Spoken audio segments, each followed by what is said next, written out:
8세기 무렵의 세계 지도를 머릿속에 한번 그려보시길 바랍니다. 당시 유럽의 상황은 어땠을까요? 런던은 고작 1만 5천 명 정도가 모여 사는 작은 마을 수준이었습니다. 파리 역시 3만 명 남짓한 사람들이 진흙탕길을 걸어다니는 도시에 불과했죠.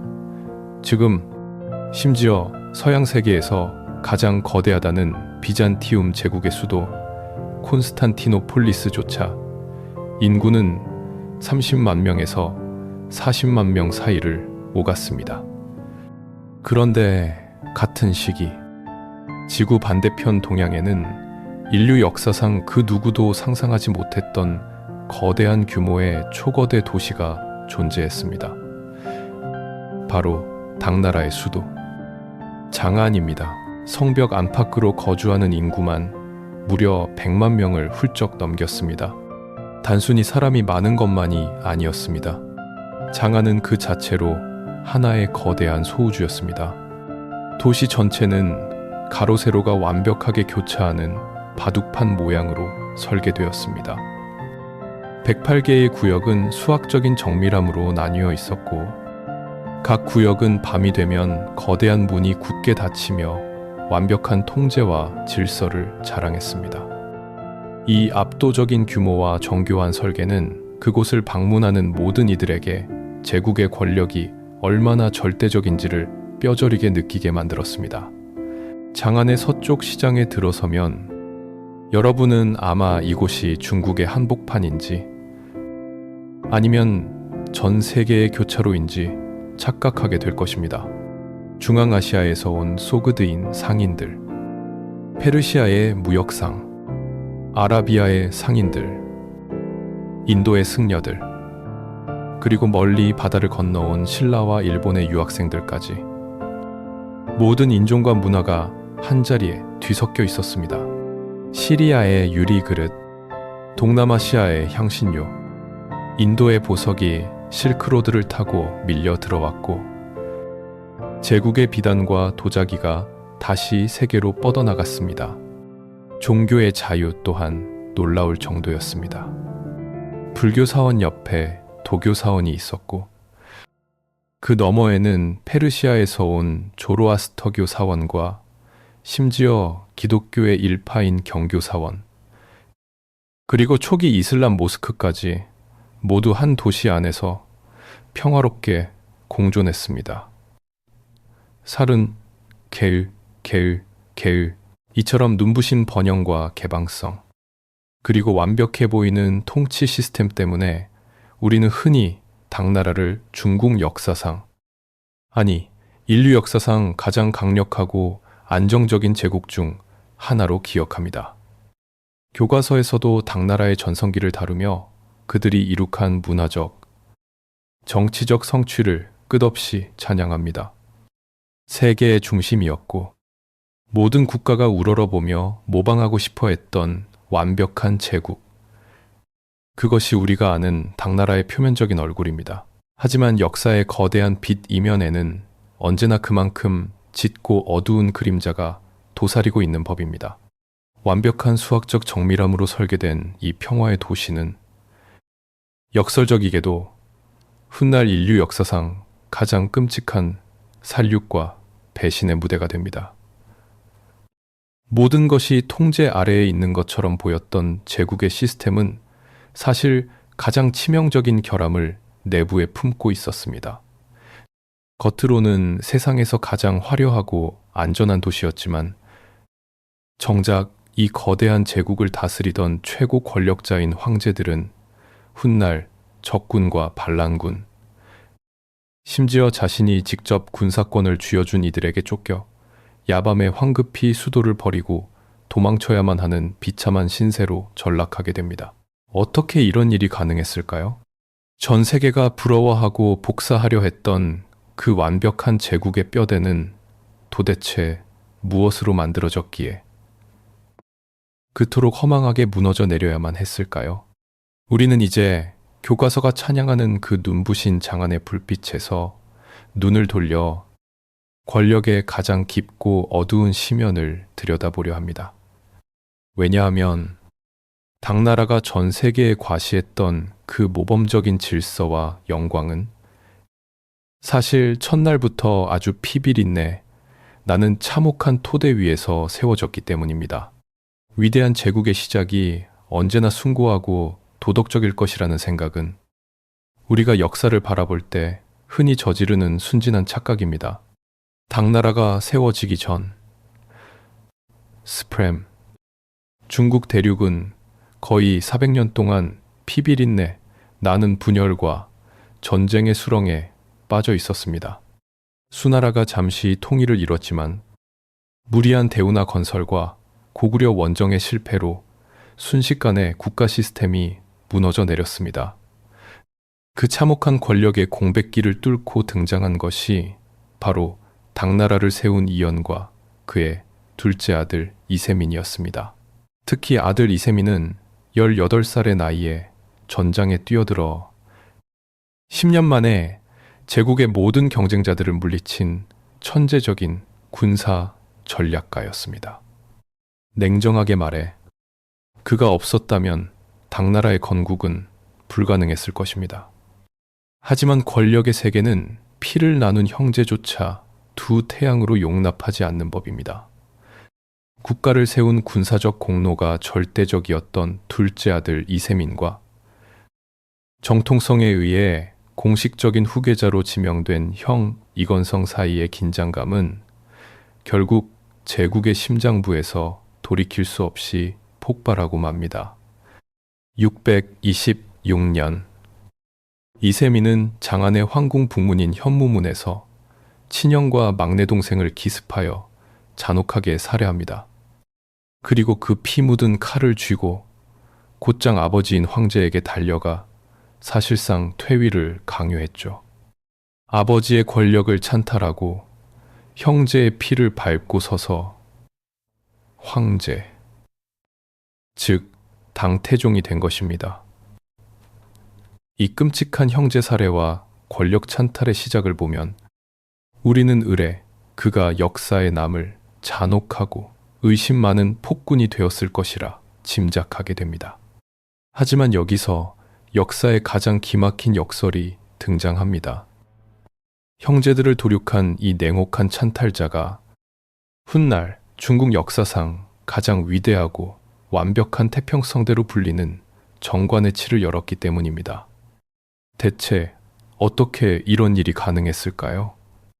그 해답은 권력을 다루는 이세민의 소름 끼칠 정도로 냉철한 실용주의에 있었습니다. 그의 통치 성향을 가장 잘 보여주는 인물이 바로 위징이라는 신하입니다. 위징은 본래 이세민이 죽인 형의 최측근 참모였습니다. 즉, 이세민을 가장 먼저 죽여야 한다고 앞장서서 주장했던 정치적 숙적이었습니다. 평범한 군주였다면 당장 목을 쟀을 테지만 이세민은 그의 뛰어난 정치적 통찰력을 알아보고 오히려 황제의 곁에서 직언을 하는 가장 높은 벼슬을 내렸습니다. 위징은 조정 대신들이 모두 모인 조회 자리에서 황제의 체면을 여지없이 깎아내릴 정도로 가차없는 비판을 쏟아냈습니다. 권력의 정점에 선 군주가 매일같이 신하에게 공개적인 질타를 받는 것을 참아낸다는 것은 단순한 관용을 넘어선 뼈를 깎는 자기 통제였습니다. 훗날 위징이 세상을 떠났을 때 이세민은 황제의 채통도 잊은 채 통곡하며 역사에 남을 이런 말을 남겼습니다. 구리를 거울로 삼으면 의관을 단정히 할 수 있고 역사를 거울로 삼으면 국가의 흥망성쇠를 알 수 있으며 사람을 거울로 삼으면 자신의 잘못을 깨달을 수 있다. 나는 오늘 가장 귀한 거울을 잃고 말았다. 도로 이러한 이세민의 실용주의적 태도는 단순히 개인의 훌륭한 성품에서만 비롯된 것이 아니었습니다. 여기서 우리는 당나라라는 제국의 뼈대를 이루는 숨겨진 유전자를 들여다보아야 합니다. 당나라 황실인 이씨 가문은 순수한 한족, 즉 전통적인 농경민족의 혈통이 아니었습니다. 그들의 몸속에는 북방 초원을 호령하던 유목 민족인 선비족의 피가 매우 짙게 흐르고 있었습니다. 초원의 유목민들은 유교적인 명분이나 복잡한 전통 예법에 얽매이지 않습니다. 그들에게 가장 중요한 것은 가혹한 환경에서 살아남기 위한 실질적인 힘, 그리고 승리를 쟁취할 수 있는 효율성이었습니다. 쓸모가 있다면 어제의 적이라도 기꺼이 말에 태워 곁에 두는 거친 개방성, 그리고 출신 성분보다는 당장 눈앞의 능력을 절대적으로 우선시하는 유연함. 이것이 바로 당나라가 그토록 빠르게 주변국들을 굴복시키고 세계의 정점에 오를 수 있었던 권력의 진짜 무기였습니다. 피를 나눈 형제라도 권력의 방해가 되면 제거하고, 자신을 죽이려 했던 적이라도 국가의 이득이 된다면 최고의 자리에 앉히는 이 서늘한 통치 철학은 제국을 역사상 유례없는 반석 위에 올려놓았습니다. 이 제국을 겐중이를 이롱엔 이 제국을 겐중이를 이 제국을 겐중이를 이 제국을 이 제국을 겐중이를 이 제국을 이 제국을 겐중이를 이 제국을 겐중이를 이 제국을 겐중이를 가장 끔찍한 피를 뒤집어 쓴 찬탈자가 역설적이게도 역사상 가장 위대하고 평화로운 시대를 열었습니다. 명분이나 전통의 굴레에 얽매이지 않고 오직 실용과 능력을 숭배했던 이 개방성은 곧 당나라를 지탱하는 핵심 정치 DNA가 되었습니다. 제국이 품은 이 낯설고도 치명적인 유전자는 능력만 있다면 그 누구라도 권력의 최정점에 다가갈 수 있다는 암묵적인 규칙을 만들어냈습니다. 그리고 이 권력의 규칙은 얼마 지나지 않아 보수적인 동아시아 역사상 전무후무한 가장 충격적인 정치적 지진을 일으키게 됩니다. 달은 사랑호 바로 황제의 수많은 첩실 중 한 명에 불과했던 여인이 권력의 사다리를 타고 올라가 제국의 가장 높은 황좌를 차지하는 일 말입니다. 당나라가 가진 실용주의와 유연성이라는 이 서늘한 유전자는 머지않아 제국의 심장부에서 역사상 가장 기막힌 인물을 탄생시킵니다. 인류 절반의 역사가 지워진 채 철저한 남성 중심 사회였던 고대 동아시아에서 황제의 수많은 후궁 중 한 명에 불과했던 여인이 스스로 천자의 자리에 오르는 전무후무한 사건이 벌어진 것입니다. 우리가 측천무후 혹은 무측천이라 부르는 여인의 등장입니다. 14살의 나이에 당태종 이세민의 궁녀로 입궁했던 그녀는 황제가 세상을 떠나자 관례에 따라 머리를 깎고 비구니가 되어야만 했습니다. 권력의 중심에서 영원히 버려진 듯했던 그녀의 운명은 태종의 아들인 고종이 그녀를 다시 궁으로 불러들이며 소름 끼치는 반전을 맞이하게 됩니다. 무측천의 권력을 향한 집념은 그야말로 피도 눈물도 없는 짐승과도 같았습니다. 그녀는 황후와 다른 후궁들을 잔혹하게 제거하고 권력을 장악했으며, 고종이 병약해지자 사실상 제국을 공동으로 통치하기 시작했습니다.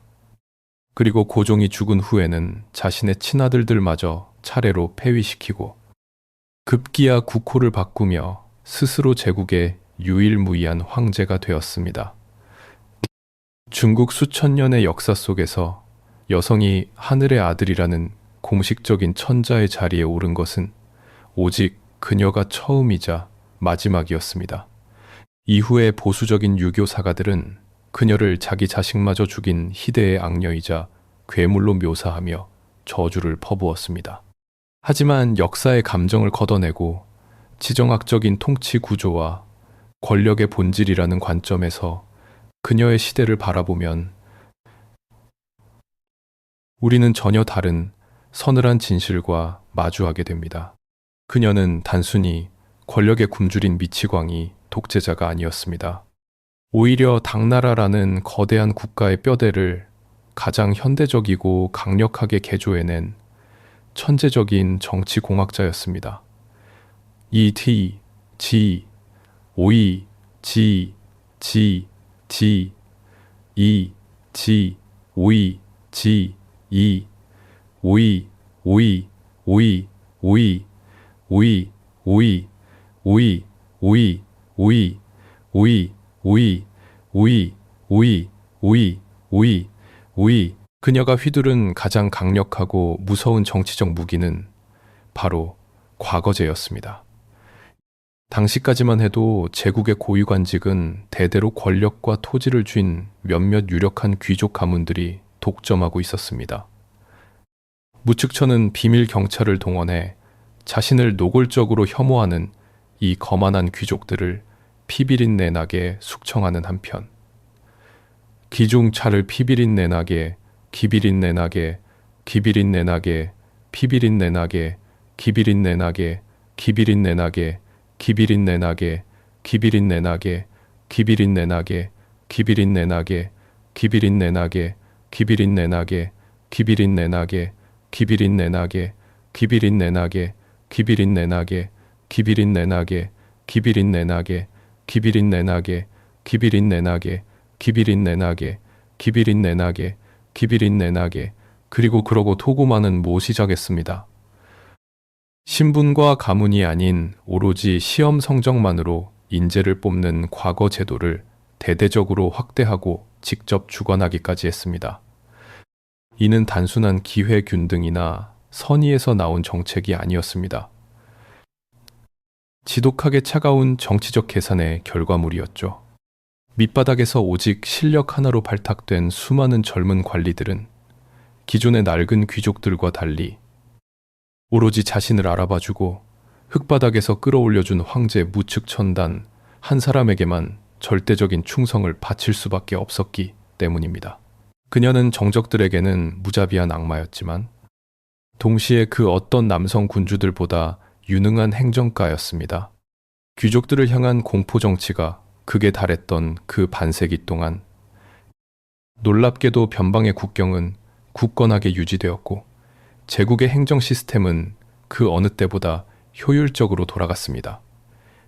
후대의 학자들에게 가장 악랄한 여인으로 손가락질받던 그녀가 아이러니하게도 오직 능력만을 기준으로 삼는 가장 선진적인 관료 체제를 확립하여 거대한 제국을 반석 위에 올려놓았던 것입니다.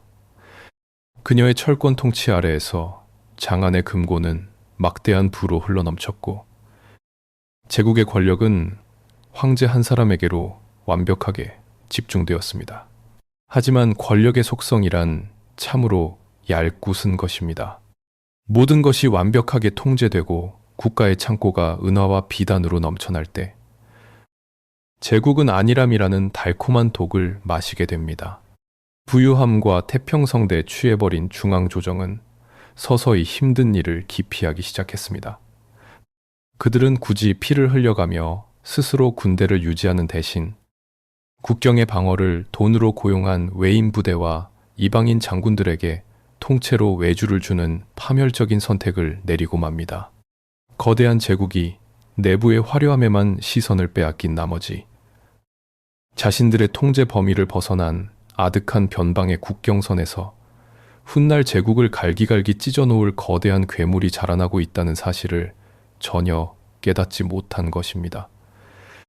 무측천의 무자비한 권력 재편기를 거친 후 8세기에 접어든 당나라는 마침내 교과서가 찬미해 맞이 않는 절대적인 황금기, 현종 치하의 개원의 치를 맞이하게 됩니다. 당시 제국의 인구는 5천만 명을 훌쩍 넘어섰고 국가의 창고에는 다 쓰지 못한 쌀과 비단이 산처럼 쌓여 썩어갈 정도였습니다. 장안의 귀족들은 페르시아에서 들여온 명마를 타고 화려한 폴로 경기를 즐겼고 이백과 두보 같은 천재적인 시인들이 달빛 아래에서 불멸의 명시를 쏟아내던 그야말로 인류 문화와 경제의 정점이었습니다. 하지만 이 숨 막힐 듯한 전대미문의 번영은 가장 끔찍한 파멸을 잉태하는 부화장이 되고 말았습니다. 제국의 수뇌부가 풍요로움이 가져다준 달콤한 마취제에 깊이 취해버린 것입니다. 국가의 금고가 가득 차고 사람들의 삶이 윤택해지자 가장 먼저 무너져 내린 것은 제국을 지탱하던 뼈대인 군사 시스템이었습니다. 본래 농민이 평소에는 농사를 짓다가 전쟁이 나면 징집되어 무기를 드는 전통적인 부병제는 급격히 와해되었습니다.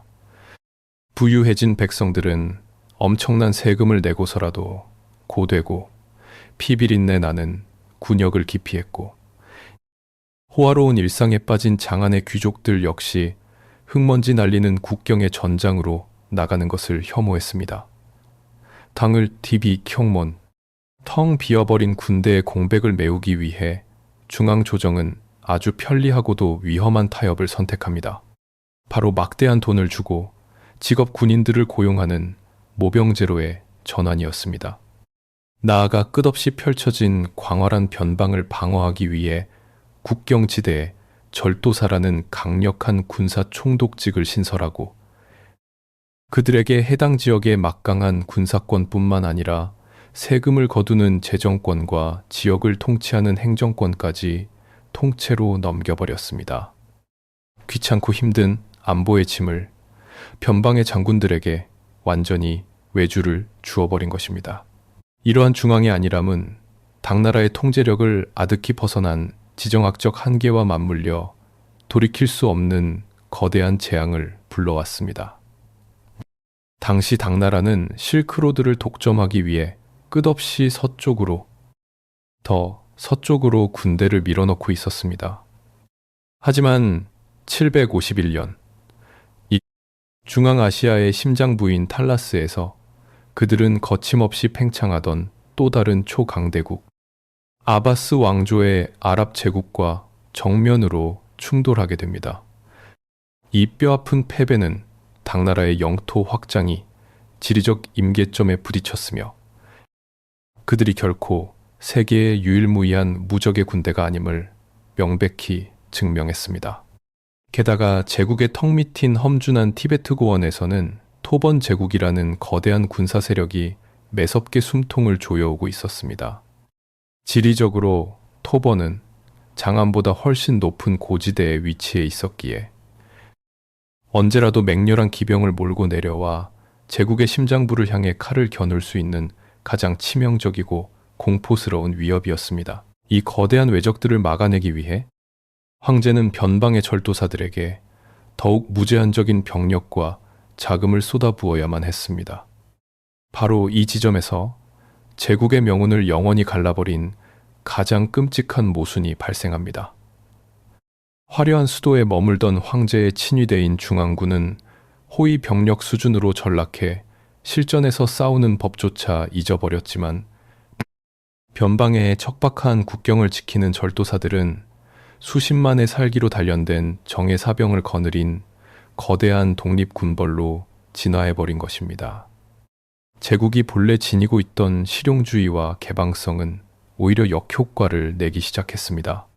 국경을 지키는 절도사와 병사들의 상당수는 한족이 아닌 유목민족 출신이었고, 이들은 먼 장안에 앉아있는 얼굴도 모르는 황제보다는 자신들에게 밥을 먹여주고 생사고락을 함께하는 직속 상관에게만 맹목적인 충성을 바쳤습니다. 눈부신 경제적 번영이 역설적으로 중앙조정의 실질적인 무력을 모두 증발시키고, 그 서늘한 칼자루를 변방의 외인부대 사령관들에게 고스란히 이양해버리는 파멸적 결과를 낳았습니다. 장안의 황제는 자신들이 내어준 돈과 권력이 국경을 튼튼하게 지켜주고 있다고 굳게 믿었지만, 철저히 통제받지 않는 권력을 맛본 변방의 맹수들은 이제 더 이상 주인의 눈치를 보지 않게 되었습니다.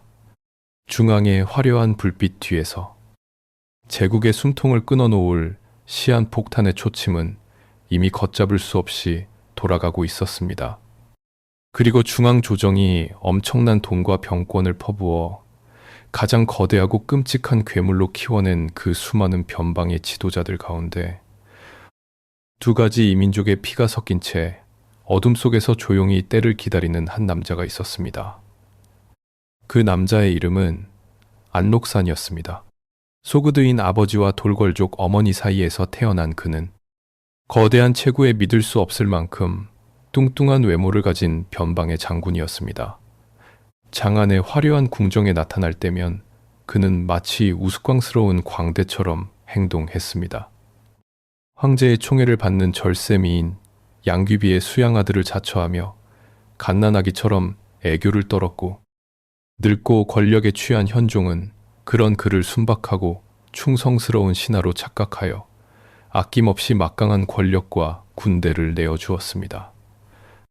하지만 바보 행세를 하던 그의 사람 좋은 웃음 뒤에는 제국 전체를 집어삼킬 끔찍한 야심이 독사처럼 편리를 틀고 있었습니다. 안록사는 무려 3개의 국경 방어구를 동시에 다스리는 절대적인 절도사로 임명되어 무려 16만 명이 넘는 최정예 사병을 자신의 발밑에 거느린 제국 최대의 군벌로 성장해 있었습니다. 755년 12월, 변방에서 숨죽이고 있던 괴물이 드디어 맹렬한 발톱을 드러냈습니다. 안록산이 16만 대군을 이끌고 황제를 향해 서늘한 말머리를 돌린 것입니다. 반란의 소식이 장안에 전해졌을 때 중앙조정은 그야말로 경악과 공포에 빠졌습니다. 전 세계를 호령하던 당나라의 화려한 중앙군대는 이미 썩어 문드러져 제대로 칼을 쥐고 말을 탈 줄 아는 병사가 거의 남아있지 않았기 때문입니다. 안록산의 굶주린 정예 기병대는 아무런 저항도 받지 않고 파죽지세로 밀고 내려왔습니다.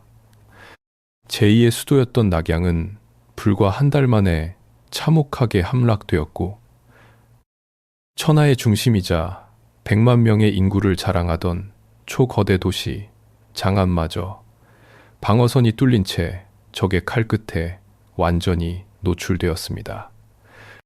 반세기 동안 인류 역사상 가장 찬란한 황금기를 이룩했던 71세의 늙은 황제 현종은 기존은 반란군이 들이닥치기 직전 칠흑 같은 어둠을 틈타 초라한 호위병 몇 명만을 거느리고 황급히 수도를 버린 채 서남쪽의 험준한 산길로 도망쳐야만 했습니다. 그러나 제국이 맞이한 진정한 비극은 적의 칼날이 아니라 황제를 지키던 아군의 창끝에서 시작되었습니다. 피난길에 오른 지 얼마 되지 않아 당도한 마회역이라는 작은 낡은 역참에서 극도의 공포와 굶주림에 지친 호위 병력들이 마침내 폭동을 일으킨 것입니다. 분노로 이성을 잃은 병사들은 나라를 이 지경으로 망친 원흉으로 양귀비의 친척 오빠인 권신 양국충을 지목해 그 자리에서 잔혹하게 토막내 죽여버렸습니다. 그리고 피에 굶주린 군대의 살기는 곧바로 황제의 가마를 향했습니다. 무기를 치켜든 병사들의 요구는 단 하나. 황제가 세상에서 가장 사랑하는 여인 양귀비의 목숨을 당장 내놓으라는 것이었습니다. 바로 이곳에서 인류 권력사의 가장 뼈아픈 역설이 완성됩니다.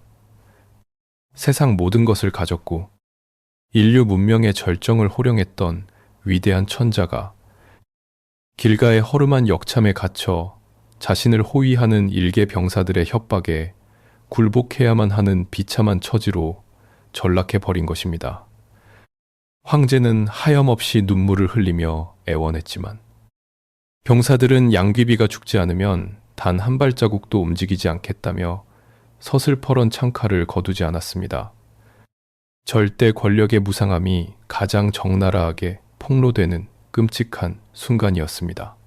황제라는 찬란한 지위조차 벼랑 끝에 몰린 현실 앞에서는 자신이 평생을 바쳐 사랑한 여인 하나 지켜내지 못하는 허울뿐인 이름표에 불과했습니다. 결국 모든 것을 포기한 현종은 자신의 입을 열어 그녀의 사형을 명령해야만 했습니다. 38세의 아름다운 양귀비는 환관의 손에 이끌려 역참들의 차가운 배나무 아래에서 비단줄에 목이 졸려 숨을 거두었습니다. 황제는 살아남아 목숨을 부지했지만 마회역에서 그의 영혼은 이미 산산조각이 났고 제국의 숭고한 권위도 양귀비와 함께 목을 매달았습니다. 양귀비가 죽고 반란은 8년이라는 기나긴 피해 사륙전 끝에 결국 진압되었습니다. 하지만 그 참혹한 전쟁의 대가로 당나라가 치러야 했던 것은 영원히 두 번 다시는 되찾을 수 없는 제국의 무언가였습니다. 8년이라는 기나긴 피해 사륙전이 지나고 마침내 반란의 불길이 꺼졌을 때 장안으로 돌아온 당나라 황실이 마주한 것은 국가의 형태를 유지하기조차 버거운 처참한 폐허였습니다. 전쟁이 남긴 상처의 크기를 가장 노골적으로 보여주는 것은 바로 인구 통계였습니다. 반란이 일어나기 직전인 754년, 당나라의 호구 조사에 등록된 제국의 인구는 약 5,200만 명이었습니다. 그러나 전쟁이 끝난 직후인 764년에 실시된 조사에서 등록된 인구는 불과 1,700만 명으로 곤두박질 쳤습니다. 무려 3,500만 명, 즉 제국 인구의 3분의 2가 호적에서 증발해버린 것입니다. 물론 이 숫자가 모두 죽음을 의미하는 것은 아닙니다. 전란을 피해 고향을 등진 거대한 난민의 물결, 무너진 행정망을 피해 세금을 내지 않고 숨어버린 백성들의 숫자가 포함되어 있었기 때문입니다. 하지만 현대의 역사학자들조차 전투와 기아, 전염병으로 인한 실제 사망자 수를 최소 1,300만 명에서 최대 3,600만 명으로 추산합니다. 이는 당시 전 세계 인구 비율로 따지면 인류 역사상 가장 치명적이고 끔찍한 인구학적 재앙 중 하나였습니다. 더욱 뼈아픈 것은 제국이 이 반란을 진압하는 과정에서 보여준 처절한 무능력과 굴욕이었습니다. 황제의 군대, 즉 당나라 중앙군은 스스로의 힘만으로는 알록산의 잔당을 완전히 물리칠 능력이 없었습니다. 결국 그들은 북방의 강력한 유목 제국이었던 위구르, 즉 회을의 기병대에게 머리를 조아리며 군사적 지원을 구걸해야만 했습니다. 이방인의 군대를 빌려온 대가는 상상을 초월할 정도로 참혹했습니다. 당나라는 위구르 군대에게 반란군을 몰아낸 뒤 자신들의 수도와 주요 도시들에 입성하여 자국의 백성들을 마음껏 약탈하고 재물을 빼앗아갈 수 있는 공식적인 권리를 허락하고 말았습니다. 황제의 권좌를 지키기 위해 급 자존심을 꺾고 이방인의 군대에게 자기 백성들의 목숨과 재산을 짐승처럼 물어뜯도록 내어준 것입니다.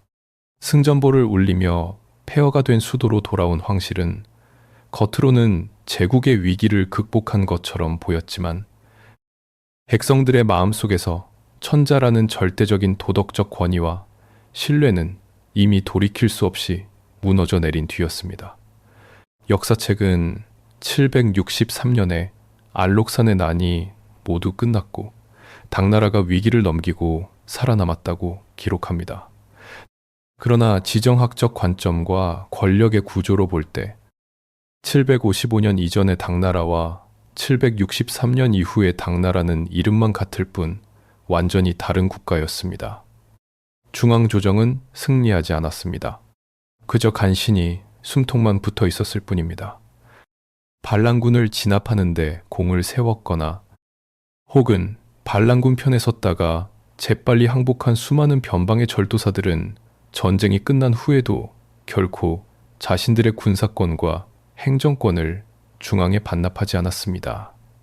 그들은 자신이 차지한 영지에 거대한 성벽을 쌓고 독자적으로 세금을 거두며 자신들만의 사병을 양성했습니다. 황제에게는 그저 형식적인 조공을 바치며 신하의 예의를 갖추는 척했을 뿐 사실상 제국의 절반 이상은 수십 명의 독립적인 군벌들이 지배하는 거대한 무장 왕국들의 느슨한 연방제로 전락해버린 것입니다. 우리가 흔히 떠올리는 강력한 중앙 집권으로 천하를 호령하던 절대 제국 당나라는 사실 안록산이 군대를 일으킨 그해 겨울에 이미 그 본질을 다하고 멸망한 것이나 다름없었습니다. 껍데기만 남은 제국의 잔해 위에서 와, 지방 군벌들의 눈치를 보며 위태로운 줄타기를 이어가야 했던 황제들은 더 이상 세상을 지배하는 주인이 아니었습니다. 명목상의 승리라는 환상에 가려져 있었지만 제국의 척추는 완전히 부러졌고 국가의 자주적인 영혼은 영원히 상실되고 말았습니다. 하지만 이 비운의 왕조가 감당해야 할 진정한 정치적 비극은 아직 끝나지 않았습니다. 지방의 통제력을 완전히 빼앗긴 제국의 심장부는 이제 상상조차 하지 못했던 가장 기괴하고 기형적인 권력의 수렁으로 빠져들게 됩니다. 비극적이게도 이 껍데기뿐인 제국마저도 황제의 뜻대로 굴러가지 않았기 때문입니다. 황제를 인질로 삼고 제국의 숨통을 쥐고 흔든 자들은 더 이상 칼을 든 국경의 장군들만이 아니었습니다. 권력의 칼자루는 어느새 황궁의 가장 깊고 은밀한 곳에 기생하고 있던 신체의 일부가 잘려나간 불완전한 사내들의 손에 쥐어져 있었습니다. 알록산에 난 이후 당나라가 겪어야 했던 마지막 150년의 역사는 사실상 거대하고 숨막히는 정치적 감옥에 갇힌 기괴한 연극과도 같았습니다. 우리는 흔히 환관, 즉 내시라고 하면 궁궐 구석에서 황제의 잔심부름이나 하던 나약한 신하들을 떠올립니다. 하지만 8세기 후반부터 당나라 황궁의 풀리를 튼 환관들은 그런 평범한 노비들이 아니었습니다. 반란의 충격에서 간신히 살아남은 황제들은 이제 밖에서 칼을 쥐고 있는 무장 군벌들 뿐만 아니라 조정 내의 평범한 신하들조차 믿지 못하게 되었습니다. 극도의 편집증에 사로잡힌 황제들은 오직 생식기를 절단하여 가족을 가질 수 없는 오로지 자신만을 바라볼 것이라 믿었던 환관들에게 제국의 가장 치명적인 무기를 쥐어주는 돌이킬 수 없는 패착을 두고 맙니다. 바로 수도 장안을 방어하는 최후의 보루이자 황제의 직속 정예 타격대인 신책군의 지휘권을 환관들에게 통째로 넘겨버린 것입니다. 황제를 지키기 위해 만들어진 이 방패는 권력의 맛을 본 순간 황제의 목을 짓누르는 가장 무서운 올가미로 돌변했습니다. 군사력을 장악한 환관들은 더 이상 황제의 수발을 드는 하인들이 아니었습니다. 9세기에 접어들자 이들은 황제를 자신들의 입맛대로 황좌에 앉히거나 폐위시키는 진정한 킹메이커이자 어둠의 지배자로 군림하기 시작했습니다. 놀랍게도 이 시기 당나라의 수많은 황제들이 환관들의 파벌 싸움에 의해 하루아침에 꼭두각시처럼 세워졌고 그들의 심기에 거슬리면 독살당하거나 환관들이 보낸 자객의 칼에 찔려 비참하게 목숨을 잃었습니다.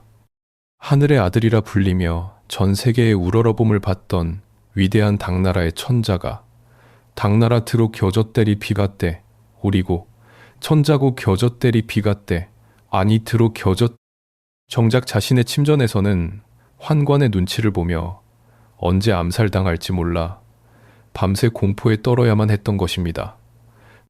태종 이세민이 가장 뛰어난 신하들의 쓴소리를 들어가며 세워 올린 위대한 권력의 기틀이 불완전한 육체를 가진 노예들의 소나귀에서 산산조각 나버린 이 상황이야말로 권력이 만들어낸 가장 섬뜩하고 조롱 섞인 역설이었습니다.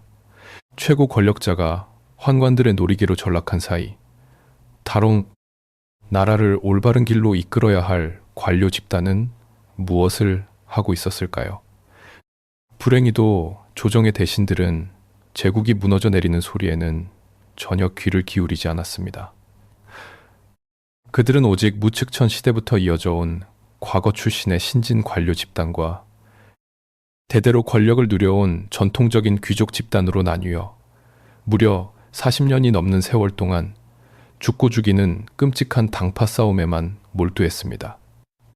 역사에서 우위당쟁이라 부르는 이 지독한 정치적 내전은 국가의 이익이나 정책의 올바름 따위는 안중에도 없었습니다. 오직 상대방 파벌이 주장하는 것이라면 아무리 나라의 이득이 되는 정책이라도 무조건 반대하고 음모를 꾸며 상대방을 숙청하여 권력을 독점하는 데에만 혈안이 되어 있었습니다.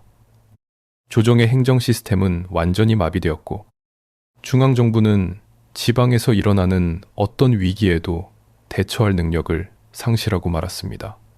이처럼 당나라의 후반기는 겉으로는 하나의 거대한 제국이라는 간판을 걸고 있었지만 그 내부는 이미 썩을 대로 썩어 진물이 흐르는 시체와 다를 바 없었습니다. 지방의 군벌인 절도사들은 중앙조정의 통제를 노골적으로 비웃으며 자기들만의 세습 왕국을 다스렸고 황궁 안에서는 황관들이 칼을 쥐고 황제의 목숨을 파리 목숨처럼 다루었으며 지식인이라는 관료들은 탁상 공론과 파벌 싸움으로 나를 지새웠습니다. 국가를 유지해야 할 통치 구조의 모든 톱니바퀴가 완벽하고도 철저하게 고장나버린 것입니다. 하지만 권력자들이 이 썩어빠진 궁궐 안에서 자신들만의 잔혹한 진흙탕 싸움에 빠져있는 동안 그들이 철저히 외면했던 제국의 가장 어둡고 차가운 밑바닥에서는 전혀 다른 종류의 파멸이 굶주린 짐승처럼 꿈틀거리고 있었습니다. 지금 당지금 불의를 구리인과고 극심한 사치와 낭비로 국고가 바닥나자 기생충 같은 권력자들은 자신들의 부를 유지하기 위해 인간의 생존에 없어서는 안 될 가장 필수적인 재화에 상상조차 할 수 없는 살인적인 세금을 매기기 시작했습니다. 바로 소금이었습니다. 그리고 부패한 조정이 내부에 피비린내, 나는 권력 투쟁에 정신이 팔려 있던 바로 그 순간 사회의 가장 밑바닥 소금 광산에서 튀어오른 작은 불씨 하나가 제국 전체를 집어삼킬 최후의 화염폭풍으로 맹렬하게 타오르기 시작했습니다. 제국의 재정이 바닥을 드러내자 부패한 권력자들은 가장 손쉽고 악랄한 방법으로 텅 빈 금고를 채우려 했습니다. 바로 소금에 대한 국가의 독점권을 극단적으로 강화하고 엄청난 세금을 매기는 것이었죠. 소금은 단순한 사치품이나 기호품이 아닙니다. 인간이 생존하기 위해 반드시 섭취해야만 하는 생명의 필수품입니다. 하지만 중앙조정은 자신들의 사치와 정치적 낭비를 감당하기 위해 소금값을 터무니없이 끌어올렸고 가난한 백성들은 소금을 구하지 못해 짐승처럼 시름시름 앓다 죽어가야만 했습니다. 그리고 이 가혹한 소금 독점 정책은 필연적으로 거대한 암시장을 탄생시켰고 이 어둠의 경로를 통해 막대한 부를 축적한 소금 밀매업자들을 역사의 전면에 등장시켰습니다. 그 중에서도 제국의 명주를 완전히 끊어놓을 가장 치명적인 인물, 낭정의 아름그런가게 낭정이 황소가 무대 위로 올라옵니다. 황소라는 인물의 배경을 깊이 들여다보면 우리는 당나라가 스스로 쳐놓은 덫에 걸려 파멸하는 기막힌 역설과 마주하게 됩니다. 그는 본래 칼을 쥐고 태어난 무지렁이 도적이나 변방의 야만인이 아니었습니다. 오히려 그는 제국의 엘리트가 되기 위해 과거 시험에 수차례 응시했던 평범한 지식인이었습니다. 당나라가 그토록 자랑하던 인재 등용 시스템, 무축천 시대부터 이어져 온 능력주의의 결정체인 과거 제도가 이 사내를 계속해서 낙방시켰던 것입니다. 거듭된 좌절과 멸시로 국가 시스템의 극도의 환멸을 느낀 그는 결국 붓을 꺾고 암시장의 거물, 소금, 밀매업자로 돌변합니다.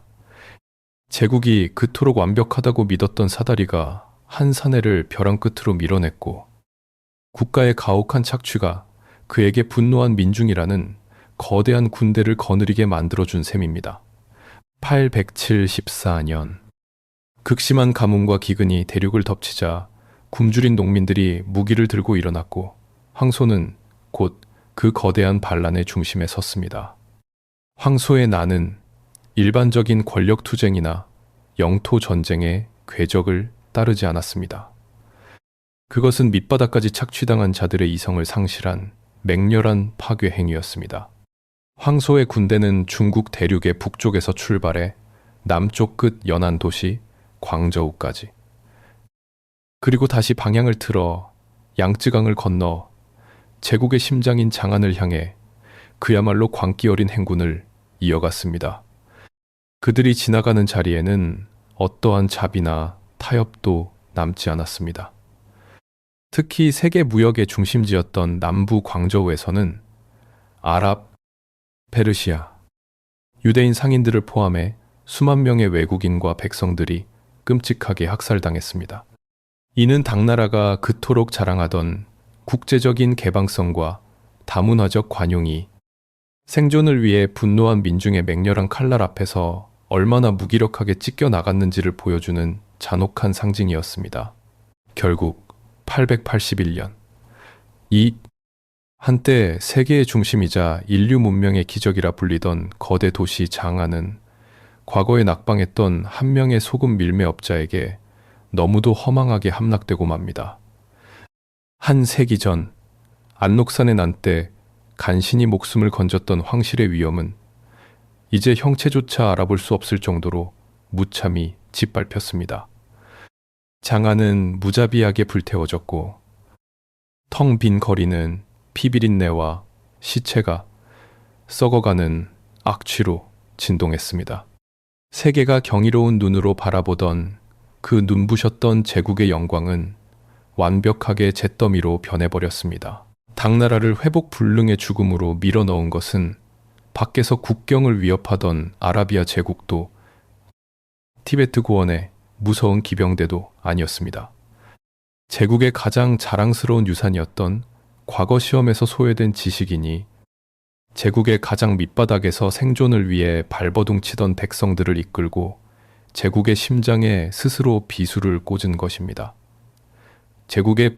이것은 역사라는 이름의 법정이 오만하고 타락한 국가에게 내리는 가장 서늘하고 잔혹한 인과응보였습니다. 황소는 장안을 차지하며 스스로 황제의 자리에 올랐지만 결국 권력을 오래 유지하지 못하고 당나라 군대와 또 다른 이민족 기병들의 반격에 밀려 쫓겨나다 조카의 배신으로 비참하게 생을 마감합니다. 황소의 난은 그렇게 끝이 났지만 이제 당나라라는 제국에 차갑게 식어가는 시신은 아주 교활한 기회주의자의 소나귀에 고스란히 쥐어지고 말았습니다. 황소가 일으킨 피바람이 휩쓸고 간 뒤 당나라는 사실상 텅 빈 시체나 다름없는 상태였습니다. 숨이 떠져가는 제국의 목줄을 쥔 자는 주온이라는 사내였습니다. 그는 원래 황소의 반란군 밑에서 칼을 휘두르던 반역자였습니다.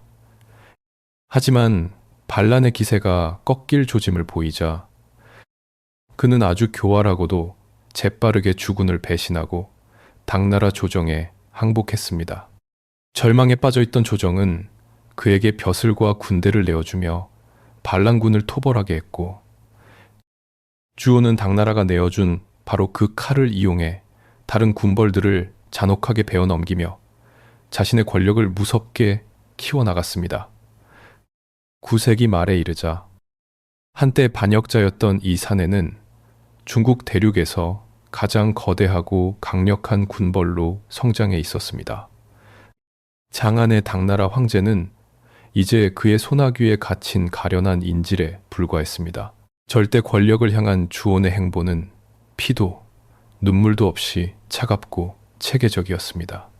903년, 그는 지난 100여 년 동안 황궁의 가장 깊은 곳에 기생하며 황제들의 목숨을 쥐고 흔들었던 환관 세력을 향해 서늘한 칼을 빼들었습니다.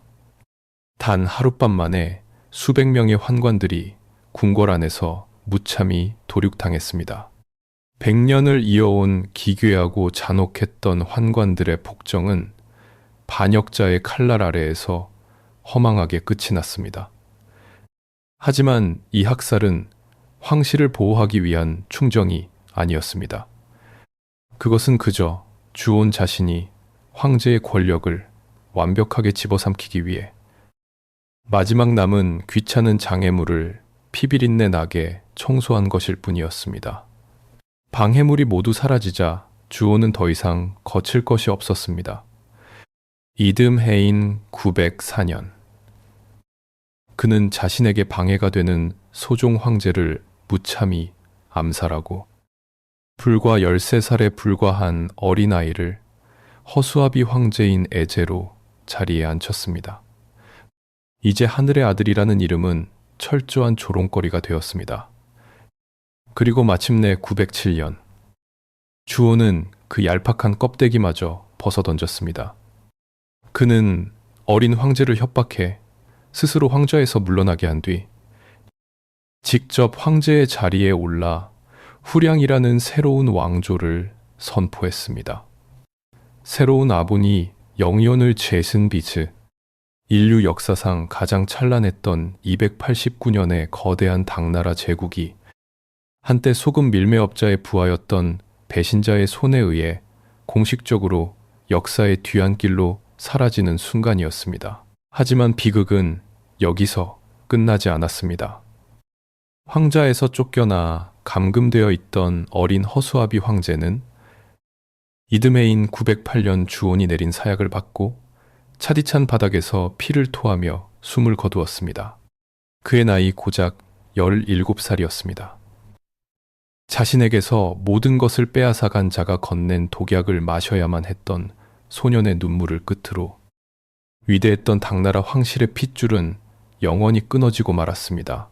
우리는 여기서 당나라라는 제국이 그려낸 기막히게 잔혹한 권력의 궤적, 그 소름 끼치는 둥근 원을 마주하게 됩니다.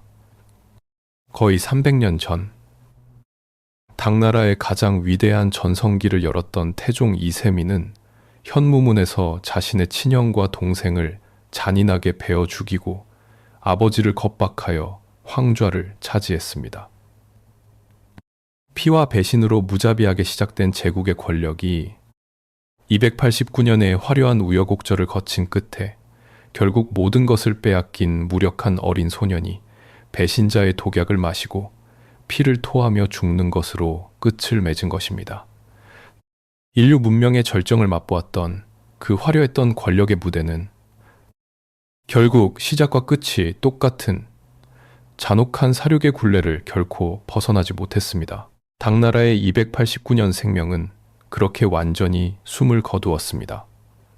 하지만 참으로 기이하게도 제국의 물리적인 육신이 산산조각나 죽어버린 바로 그 순간, 제국의 물리적인 육신이 그 영혼은 오히려 세상 가장 깊은 곳을 향해 새롭고 영원한 정복을 시작하고 있었습니다. 907년, 당나라는 공식적으로 지도 위에서 지워졌습니다. 장안의 거대한 성벽은 무너졌고 천하를 호령하던 황제들의 무덤은 독을 당했으며 절도사들의 무자비한 칼날은 제국의 육신을 갈기갈기 찢어 놓았습니다. 하지만 권력의 육신이 비참하게 죽어 썩어가는 동안 그들이 남긴 무형의 영혼은 국경과 시간을 초월하여 동아시아 전체를 집어삼키는 영원한 정복을 시작했습니다. 무력을 앞세운 영토의 팽창이 멈춘 바로 그 자리에 문명이라는 이름의 거대한 파도가 일기 시작한 것입니다. 바다 건너 일본은 당나라의 숨결을 그대로 흡수하려 몸부림쳤습니다. 그들은 험난한 파도를 뚫고 끊임없이 사절단을 파견하여 제국의 모든 것을 베껴왔습니다. 일본의 고대 수도 나라는 장안의 바둑판 모양을 수학적인 정밀함까지 그대로 모방하여 건설되었고 그들의 행정 체계와 불교 문화 역시 당나라의 설계도를 충실히 따랐습니다. 누리문, 놀룽키, 한반도의 통일 신라 역시 마찬가지였습니다. 신라의 엘리트들은 장안으로 유학을 떠나 제국의 선진적인 행정 시스템과 법률, 그리고 문장력을 흡수하여 자신들의 뼈대로 삼았습니다. 태종 이세민이 기초를 닦았던 당나라의 법전인 당률은 훗날 동아시아 모든 국가가 채택하는 법치주의의 절대적인 표준이 되었습니다. 어디 그뿐일까요?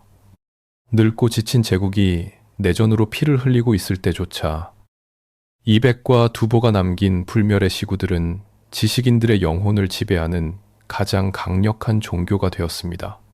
목판 인쇄술이 발명되어 지식이 대중에게 퍼져나가기 시작한 것도 바로 이 무렵이었습니다. 무장한 군벌들이 창칼로 영토를 빼앗고 짓밟고 있을 때, 역설적이게도 당나라가 낳은 문화적 유산은 인간의 정신세계를 완전히 장악하고 있었던 것입니다. 그러나 당나라가 얻어낸 영생에 가장 소름 끼치고 경이로운 증거는 오늘날 전 세계에 퍼져 있는 사람들의 이름 그 자체에 남아 있습니다. 지금 이 순간에도 세계 곳곳에 흩어져 살아가는 수천만 명의 화인들은 자신들의 뿌리를 설명할 때 한나라나 청나라 사람이라고 부르지 않습니다. 그들은 스스로를 당인, 즉 당나라 사람이라고 자랑스럽게 부릅니다. 서구권의 주요 거대 도시마다 자리 잡은 중국인들의 집성촌을 그들은 자신들의 언어로 당나라 사람들의 거리라는 뜻의 당인가라고 부르고 있습니다. 10세기의 배신자의 독약을 마시고 가장 끔찍하고 비참하게 멸망한 왕조가 1000년이 훨씬 지난 지금까지도 수많은 사람들의 정체성을 규정하는 이름으로 살아 숨쉬고 있는 것입니다. 우리는 여기서 권력의 진정한 본질에 대한 가장 거대하고 서늘한 역설을 마주하게 됩니다. 군대, 영토, I think.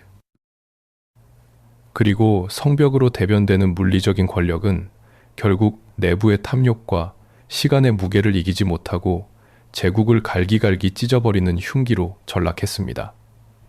국경을 튼튼하게 지키라고 변방에 쥐어준 무력은 황제의 목을 조르는 가장 무서운 적이 되었죠.